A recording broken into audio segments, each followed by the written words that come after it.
And can you kind of just take us around the diamond and sort of pinpoint what are you going to do at first? What are you looking at third? Just kind of the non-returners, I guess. Don't know and don't know. Yeah.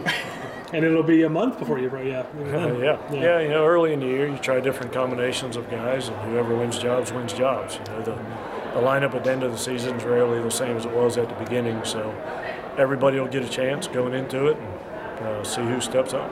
Can you use Alec at all at first, or are you wary about doing that? No, he's a really good first baseman. More wary about, putting him on the bases if he hits, because, if we lose him to an injury and lose him on the mound, that really hurts our team. So we're going to try and use him sporadically as much as we can without jeopardizing what he gives us on the mound. Who else could play there? Marcus Inman, Kevin Brophy. We have some options over there. Go ahead.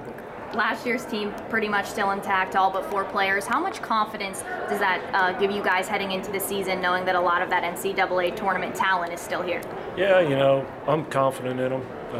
As long as they don't get caught up in the hype and the expectations and the preseason ranking, you always worry about that. But if we do what we're supposed to do, I really like this team.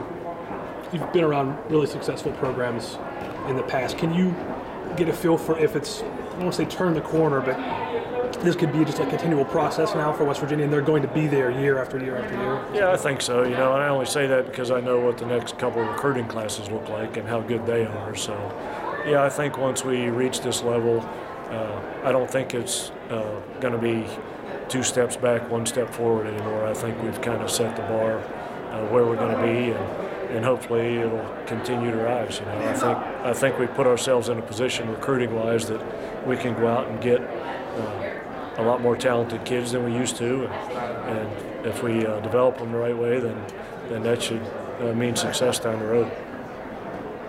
You lost a really good assistant coach, but then hired a coach that has a ton of experience too.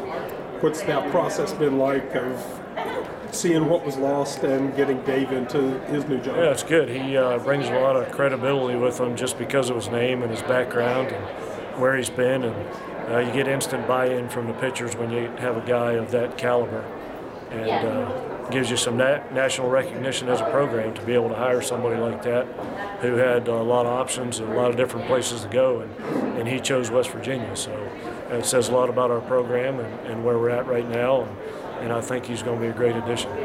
Any major changes in the throwing program?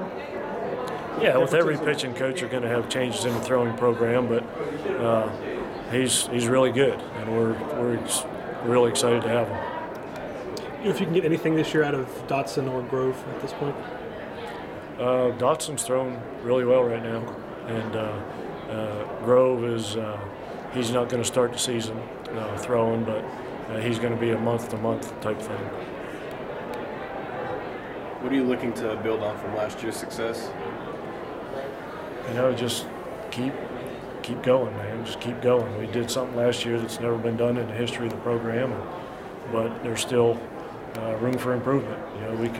We can go higher than we did, and now that we did something that's never been done before last year, this year we're trying to do something that's never been done before, and that's to win a regional and playing a super regional. So there's still plenty of motivation for our guys to get better. There are probably a lot of them kind of floating around right now, but do you have like a primary question heading in, something you really want to see over the first 2 or 3 weeks? Not really. I mean, we've got some experience on this team, and it's just about, at this point, it's about throwing, catching, and hitting, because we've got the right pieces in place, and we've got the right culture, and we've got the right mentality. It's just, it's not the best team that wins the game, it's the team that plays the best. So we're going to have to come out and play every game like we're capable of, and if we do that, I think we have a chance to be pretty good. What's your impression so far of the young guys coming in? Anybody really jumping off the page that you think can make an impact right away? Yeah, we got a little infielder named Tyler Dones that looks like he's going to get quite a bit of playing time. We didn't need much, because we didn't lose many guys, so any newcomers in the program, we're going to just have to fit in where they fit in. But all of our new guys are really good players, but they're playing behind a lot of really good players that have been in this program. So But we're going to try, like I said, try everybody early on. And if a newcomer beats out a returner, then we're going to put the best team on the field. But I really like Tyler Jones and what he's going to give this program. He's going to be a good player for a long time. Did you know Trey Lowe was going to come out for the team when he originally came for football, or did it kind of happen after? No, I had talked to Trey in the recruiting process and knew that he was interested in playing both, and that was part of his deal. He wanted to go somewhere where he could play both, and he's a tremendous athlete. He just hasn't played a lot of baseball because he's played so much football. So, but he's showed pretty well in our inter squad so far. So we're excited to have him out there. This may be getting ahead of things a little bit, but obviously there's the balance between the heart of your season and spring football. Any baseline plans for how that might be handled, or is that a case-to-case basis depending on the player? We'll take that on a case-to-case basis, and I'll sit down with Coach Holgerson and see what their plans are for Trey and how they want to fit him in over there, and we'll do what's best for Trey and his future in both sports.